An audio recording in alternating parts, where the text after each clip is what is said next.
जय श्री राम। माँ क्लासेस के ऑनलाइन प्लेटफॉर्म पर आपका स्वागत है। आप सभी को राम नवमी की बहुत बहुत शुभकामनाएं। आज हम माँ क्लासेस आसोत्रा के ऑनलाइन प्लेटफॉर्म पर कक्षा 6 विषय विज्ञान का त्रिवार्षिक परीक्षा प्रश्न पत्र को सरल करेंगे। तो शुरू करते हैं।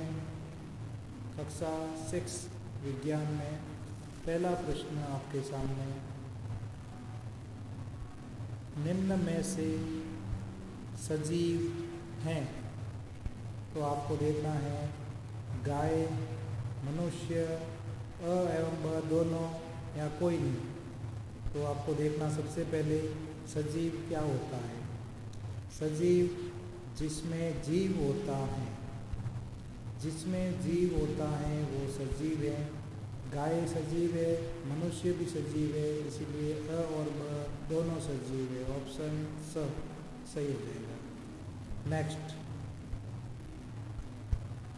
अगला प्रश्न है आपके सामने, निम्न में से दीप्त पिंड, निम्न में से दीप्त पिंड के समूह को पहचानिए। सूर्य, चंद्रमा, दूसरा है सूर्य और तारे, तीसरा है ग्रह और चंद्रमा, चौथा है तारे और ग्रह। तो आपको देखना है सूर्य दीप्त पिंड है जबकि चंद्रमा अदीप्त पिंड है। सूर्य दीप्त पिंड है, तारा भी दीप्त पिंड है क्योंकि सूर्य भी एक क्या है, तारा। अगला ग्रह दीप्त पिंड है, चंद्रमा अदीप्त पिंड है। तारे जो है दीप्त पिंड है जबकि ग्रह अदीप्त पिंड है। तो आपको समझ में आ गया होगा। इसमें ऐसे दो पिंड है, सूर्य एवं तारे, जो दोनों ही समूह दीप्त पिंड के हैं। तो आपका इसमें ऑप्शन ब सही हो जाएगा। अब बात करते हैं कि दीप्त पिंड होता क्या है। तो सबसे पहली बात आपको ये समझना है कि जिसमें स्वयं का प्रकाश होता है, जिसमें स्वयं का प्रकाश होता है वह दीप्त पिंड होता है। जिसमें स्वयं का प्रकाश होता है वो क्या होगा, दीप्त पिंड। नेक्स्ट देखो, लोहा, चांदी और तांबा विद्युत के हैं। तो आपको इस खाली जगह में कौन सा शब्द बनना है, चालक, रोधक, दोनों या कोई नहीं।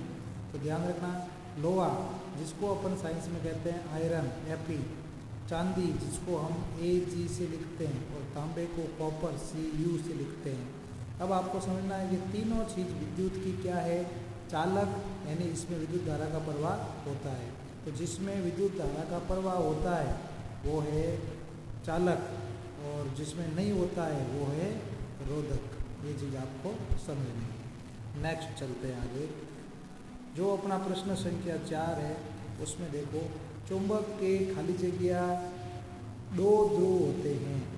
तो चुंबक के दो ध्रुव कौन कौन से होते हैं, पहले तो हमको ये पता होना चाहिए चुंबक है क्या। तो चुंबक वो चीज़ है जिससे क्या करते हैं, कोई लोहे की वस्तुएं या कोई धातु की वस्तुएं जिन्हें क्या किया जाता है, अपनी ओर आकर्षित किया जाता है। तो वो कौन सी वस्तुएं हो जाएगी,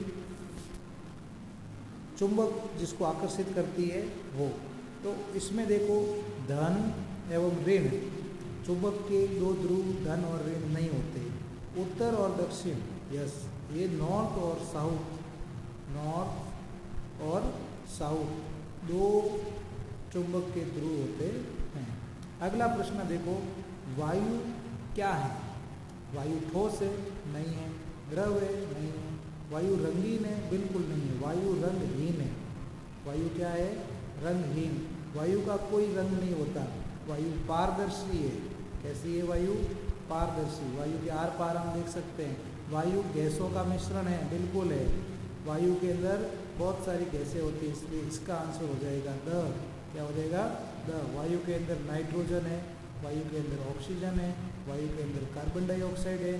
तो NO2 और CO2 ये सब गैसें क्या है, गैसों का मिश्रण हो जाएगा। ऐसे आपको ध्यान देना है। अगला देखो, उससे पहले ये उत्तर और दक्षिण, इसका ब है, इसका क्या है, ब। नेक्स्ट देखो, सत्य और असत्य। तो ये जो नीचे सेंटेंस दिए हुए हैं इसमें से अपने को राइट और रॉन्ग पहचान करना है। पहला है कैक्टस मरुस्थलीय पौधा हैं, तो आपको पौधों की पहचान होनी चाहिए, ये बात सत्य है, यानी कैक्टस मरुस्थलीय पौधा है। दूसरा है दर्पण पारदर्शी होता है, जी नहीं, दर्पण अपारदर्शी होता है। कैसा होता है? अपारदर्शी, ये आपको ध्यान रखना है। इसके साथ ही कैक्टस मरुस्थलीय पौधा है, जी है। उसके साथ एक नाम और ध्यान रखना, नागफनी भी कैसा पौधा है? मरुस्थलीय पौधा है। अब उसके अलावा आपको जैसे बड़े खेजड़ी वगैरह, नीम है, ये सब मरुस्थलीय पौधों के अंदर ही आएगा, ठीक है। अगला देखो, विद्युत सेल के दो टर्मिनल होते हैं, तो विद्युत सेल के दो टर्मिनल होते हैं, धनात्मक और ऋणात्मक, प्लस और माइनस। कैक्टस का हो गया, दर्पण का पारदर्शी, ये गलत है सेंटेंस। और अगला है चुंबक के असमान ध्रुव एक दूसरे को प्रतिकर्षित करते हैं।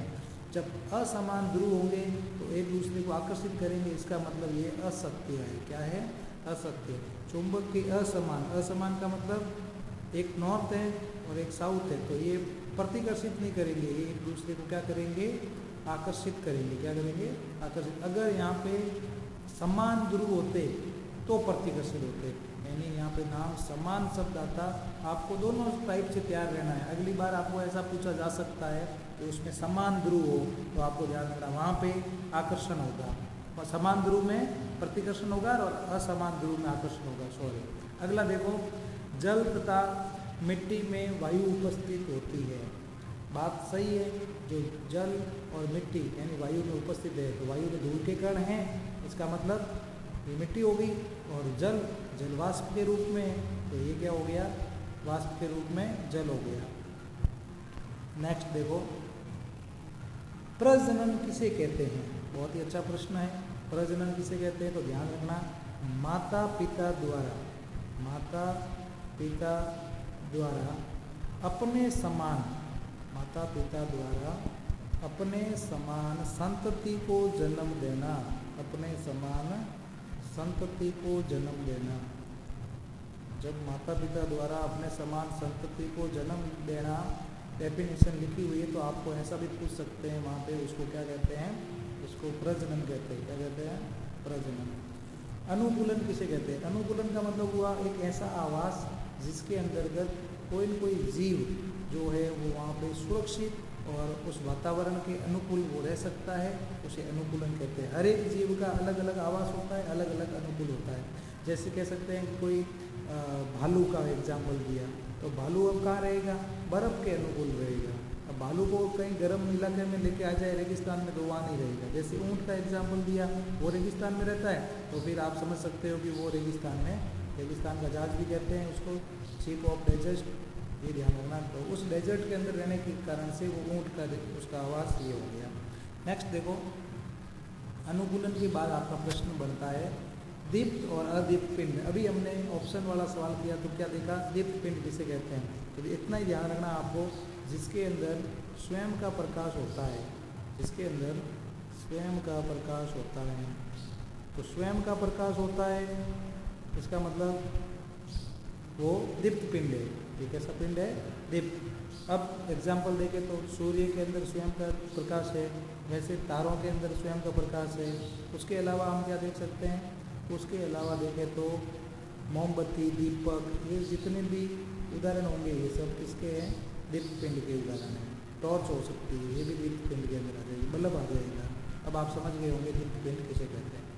अदीप्त पिंड, अदीप्त के पिंड के अंदर ध्यान रखना, दूसरे के प्रकाश से प्रकाशित होता है, दूसरे के प्रकाश से प्रकाशित होता है, दूसरे के प्रकाश से प्रकाशित होता है। जैसे एग्जाम्पल के लिए अपन कह सकते हैं चंद्रमा सूर्य के प्रकाश से प्रकाशित है, तो ये अदीप्त पिंड है। ये जो ग्रह हैं वो सब दूसरों के प्रकाश से प्रकाशित है, तो अपन कह सकते हैं ये भी क्या है? अदीप्त पिंड है। ऐसे आपको एग्जाम्पल ध्यान रखना है। नेक्स्ट देखो, विद्युत स्विच क्या है? बहुत ही अच्छा और इम्पोर्टेंट प्रश्न है आपके सामने कि विद्युत जो स्विच है वो एक ऐसी युक्ति है, ऐसी युक्ति है जिसके माध्यम से कह सकते हैं, ऐसी युक्ति जिसके माध्यम से परिपथ को तोड़ा या जोड़ा जाता है, परिपथ को तोड़ा या जोड़ा जाता है। ये विद्युत स्विच है। विद्युत स्विच का मतलब होता है जो ये बोर्ड होता है उसके अंदर बहुत सारे स्विच लगे हुए होते हैं, वही स्विच है जो क्या करता है, ऑन या ऑफ का काम करता है। अब आप समझ गए होंगे विद्युत स्विच क्या है। नेक्स्ट देखो, विद्युत स्विच के बाद चुंबक के दो उपयोग लिख रहे हैं। तो चुंबक के दो उपयोग आपके लिए बहुत ही आसान है। एक उपयोग आप लिख सकते हो दिशा ज्ञात करने में। पहला ऑप्शन क्या हो गया आपके सामने, दिशा ज्ञात करने में। तो दिशा ज्ञात करने में किसका उपयोग हो गया, चुंबक का उपयोग हो गया। नेक्स्ट, इसके अलावा दूसरा उपयोग हो सकता है कि अपन चुंबक का उपयोग कोई न कोई धातु को आकर्षित करने में या फिर धातु की जांच करने के लिए भी कर सकते हैं कि जो लोहा होगा तो वो चुंबक की ओर आकर्षित हो जाएगा।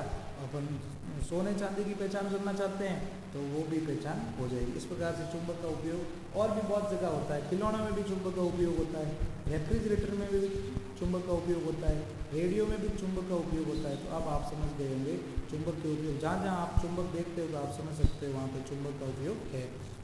बहुत ईजी है। अब आप अगला प्रश्न देखो, रुई का ढेर जल में क्यों सिकुड़ जाता है। अच्छा प्रश्न है। आप देखो ये रुई है, अब उसको अपने जल में रखा, तो जैसे ही अपन जल के अंदर रुई के ढेर को रखेंगे तो अपन क्या देखेंगे, यहाँ से अपन देखेंगे कि ये एक प्रकार से उसके अंदर है जो जल है वो चला गया। तो यहाँ पे जैसे ही अपने उस रुई के ढेर को रखा तो उसके अंदर सब चला गया जल। अब आप कह सकते हो वो जब उसके अंदर वायु भरी हुई थी, इसके अंदर वायु किसमें भरी हुई थी, रुई में। तो ये तो अपन एक प्रकार से समझ लिया कि ये जल था। अब यहाँ से जो रुई थी उसमें जैसे ही जल वायु थी वो बाहर आ गई, वायु बाहर आ गई और जल अंदर गया। एक प्रकार से आपको यहाँ से ये समझना है कि रुई के ढेर को मतलब सिकुड़ने का कारण क्या है। तो रुई के ढेर, यहाँ छोटा सा एग्जाम्पल देख सकते हो, एक गिलास में थोड़ा सा रुई लेके आप जब डालोगे तो आपको ऐसा लगेगा कि यहाँ से जो पानी था वो सब अंदर चला गया और इसमें से जो हवा थी, वायु थी, बाहर आ गई। तब आपको समझ में आ गया इस कारण, यानी रुई है जो जल का क्या करती है, अवशोषण कर लेती है। क्या कर लेती है, अवशोषण। और जहाँ जहाँ कोई भी चीज़ होगी तो वहाँ से आपको कंप्लीट हो जाएगा। नेक्स्ट देखो, वायुमंडल किसे कहते हैं। वायुमंडल में कौन कौन सी गैसें हैं, तो आपको देखना है वायुमंडल क्या है। वायुमंडल वाले प्रश्न में देखो, हमारी जो पृथ्वी है, हमारी पृथ्वी के चारों ओर वायु की एक पतली परत है, यानी वायु की पतली परत से पृथ्वी घिरी हुई है। अब ये कह सकते हैं पृथ्वी, और इसको आपने कह दिया वायु की परत। अब ये पूरा क्या है, वायुमंडल। ये क्या है, वायुमंडल है। अब आपको समझ में आया होगा वायुमंडल किसे कहते हैं। नेक्स्ट देखो, इसमें और एक आपको समझने के लिए बात है, वो ये है कि वायुमंडल में कौन सी गैसें हैं। तो नाइट्रोजन गैस है, ऑक्सीजन गैस है, कार्बन डाइऑक्साइड गैस है, उसके अलावा अन्य और भी बहुत सारी गैसें हैं, जलवाष्प है, धूल के कण हैं। ये बातें आपको ध्यान रखनी है। वायुमंडल के बाद है चुंबकीय और अचुंबकीय पदार्थों में उदाहरण सहित अंतर स्पष्ट करना। तो उदाहरण सहित अंतर स्पष्ट कैसे करना, देखो पहली बात तो आपको ध्यान रखना है, चुंबकीय पदार्थ वे होंगे जो चुंबक की ओर आकर्षित होंगे, जो चुंबक की ओर आकर्षित होंगे। चुंबक की ओर जैसे ही कोई पदार्थ आकर्षित होता है तो आपको समझना है वो पदार्थ चुंबकीय। जैसे अपने एग्जाम्पल दिया लोहे का, तो लोहे का एग्जाम्पल जैसे ही दिया हमने, तो लोहा क्या हो गया, एक प्रकार से चुंबकीय पदार्थ है। उसके अलावा जो चीज़ चुंबक की ओर आकर्षित होगी वो सब चुंबकीय हो जाएगी। अचुंबकीय के एग्जाम्पल में आपके सामने आ जाएगा, जैसे कोई प्लास्टिक है, रबड़ है, तो ये सब किस में आ जाएगा, अचुंबकीय पदार्थ के अंदर आ जाएगा। लकड़ी है, ये सब उसमें आ जाएगा। नेक्स्ट देखो, चुंबक के प्रकार और चुंबक के गुण लिखिए। तो आपको बहुत ही अच्छा प्रश्न मिला है यहाँ पे, दोनों एक में ही पूछ लिया। चुंबक के प्रकार, तो चुंबक के प्रकार में आपको ध्यान रखना है, घोड़े के नाल की चुंबक होती है, ठीक है, घोड़े के नाल आकार की चुंबक। उसके अलावा चुंबक का और टाइप होता है, वो है छड़ चुंबक। छड़ चुंबक के अलावा चुंबक होती है आयताकार। साथ साथ में आप नोट करना, ये जो मैं लिख रहा हूँ आपको ध्यान रखना है, आयताकार चुंबक होती है, आयताकार के अलावा चुंबक का प्रकार होता है बेलनाकार। कैसा होता है? ये आपकी वार्षिक परीक्षा जो होने वाली है उसमें ऐसे कैसे प्रश्न छपेंगे आप देखना। बेलनाकार, आयताकार, उसके अलावा छड़ चुंबक दे दिया आपने। गोलाकार चुंबक भी होती है। कैसी होती है? गोलाकार। विभिन्न आकार की चुंबकें होती है, ये आपको समझना है। चुंबक के गुण क्या होते हैं? चुंबक का एक मोस्ट इम्पोर्टेंट गुण है, वो है कह सकते हैं उसमें आकर्षण प्रतिकर्षण। आकर्षण प्रतिकर्षण का गुण होता है। चुंबक के अंदर जो दो पोल होते हैं, ये जैसे कोई चुंबक है, अब इसमें एक पोल तो है N और दूसरा पोल है S।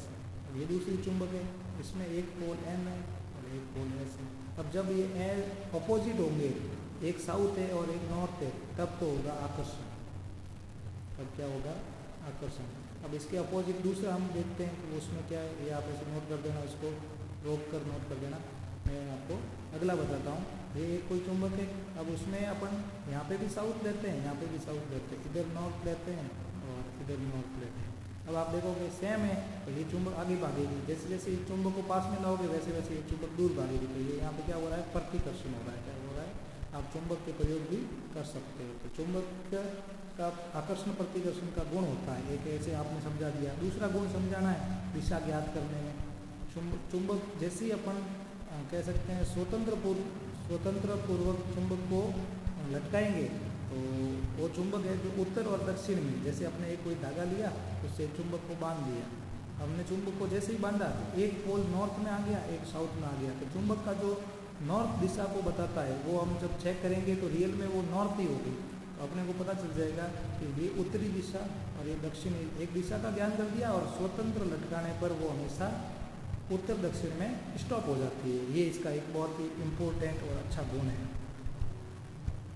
नेक्स्ट देखो, परावर्तन किसे कहते हैं? अच्छा प्रश्न है, सब प्रश्न अच्छे बनाए मैंने आपके लिए, जो आपके वार्षिक परीक्षा को लेकर वेरी इंपॉर्टेंट प्रश्न है, और पूरी पाठ्य पुस्तक में से आपके पूरे सिलेबस में से बनाया है। तो परावर्तन किसे कहते हैं? आपको सीधा समझना है, जब कोई प्रकाश की किरण किसी दर्पण से टकराकर पुनः लौट जाती है। ये कोई समझो यहाँ से सूर्य का प्रकाश आ रहा है, तो हमने क्या समझा? यहाँ से सूर्य का प्रकाश आ रहा है, सनलाइट है, और ये जब सूर्य का प्रकाश आके किसी दर्पण से टकरा देता है, और ये वाला भाग इसके पॉलिश किया हुआ भाग है। कैसा भाग है? पॉलिश किया हुआ भाग है। जैसे ही ये दर्पण से टकराई पुनः लौट गई, तो इसको कहते हैं परावर्तन। ये जो आने वाली किरण है, इसका नाम है आपतित किरण। क्या नाम है? आपतित किरण। कौन सी किरण है आपतित? ये वाली। और ये जो जाने वाली किरण है, इसका हम नाम देंगे परावर्तित किरण। क्या नाम देंगे? परावर्तित किरण। परावर्तित किरण, ये आपको समझना है। नेक्स्ट देखो, ये जो बीच में आपका आपतित और परावर्तित किरण के बीच में जो हमने बनाया था, उसको कहते हैं अभिलंब। इसको अच्छे से बनाना है, ऐसे सीधी लाइन खींचकर आपको व्यवस्थित तरीके से बनाना है। ये हो गया दर्पण, ये आपतित किरण, ये परावर्तित किरण। ये जो बीच में था, ये है अभिलंब। इसको क्या कहते हैं? अभिलंब। तो आपके कोर्स में 8वीं क्लास में आपको और अच्छा पढ़ना है, 7वीं में भी पढ़ना है। यहाँ से इतना ध्यान रखना है, इस परावर्तन के अंदर एक अच्छा नियम होता है कि जो एंगल आई है, यानी आपतन जो कोण है, वो बराबर एंगल आर रिफ्लेक्शन कोण के बराबर होता है। बहुत ही अच्छा ये रूल है। जब आप नियम पढ़ोगे परावर्तन के अगली क्लासों में, तो ये भी आपको लिखना है। अभी आपको इतना ध्यान रखना है कि जब कोई चमकीले पृष्ठ से या किसी वस्तु से प्रकाश की किरण टकराकर पुनः लौट जाती है, तो प्रकाश की जो किरण पुनः लौटती है, उसी को परावर्तन कहते हैं। कंप्लीट। अब अगला देखो, फिलामेंट तंतु क्या है, किसे कहते हैं, और विद्युत बल्ब का नामांकित चित्र बनाना। अभी देखो नेक्स्ट, फिलामेंट और तंतु, इसके अंदर आपको क्या समझना है? फिलामेंट के अंदर देखो, फिलामेंट क्या होता है, यहाँ से ये फिलामेंट तंतु। फिलामेंट होता है बल्ब के अंदर, जो बल्ब है उस बल्ब के अंदर प्रकाश उत्सर्जित, प्रकाश अपन यहाँ लिख देते हैं, बल्ब के अंदर प्रकाश उत्सर्जित करने वाले पतले तार को